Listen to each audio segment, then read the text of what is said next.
Ang galit ng Diyos sa lahat ng kasamaan. Ipinapahayag ng Diyos mula sa langit ang kanyang puot sa lahat ng kasamaan at kalapastangan ng ginagawa ng mga tao, na siyang pumipigil sa kanila para malaman ang katotohanan tungkol sa Diyos. Sapagkat ang katotohanan tungkol sa Diyos ay malinaw sa kanila dahil inihayag ito sa kanila ng Diyos. Totoong hindi nakikita ang Diyos, pero mula pa nang likhain niya ang mundo, ang kanyang walang hanggang kapangyarihan at pagka-Diyos ay naipahayag sa mga bagay na ginawa niya. Kaya wala silang maidadahilan. At kahit alam nilang may Diyos, hindi nila siya pinarangalan o pinasalamatan man lang.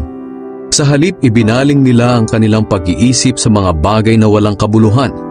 Kaya napuno ng kadiliman ang mga hangal nilang pag-iisip. Nagmamarunong sila, pero lumilitaw na sila'y mga mangmang. Sapagkat ipinagpalit nila ang dakila at walang kamatayang Diyos sa mga Diyos-Diyosang anyong tao na may kamatayan. Mga ibon, mga hayop na may 4 na paa, at mga hayop na nagsisigapang. Kaya hinayaan na lang sila ng Diyos sa maruruming hangarin ng kanilang puso, hanggang sa gumawa sila ng kahalayan at kahiyahiyang mga bagay sa isa't isa.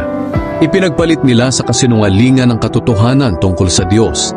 Sinamba nila at pinaglingkuran ang mga nilikha sa halip na ang manlilikha na siyang dapat papurihan magpakailanman.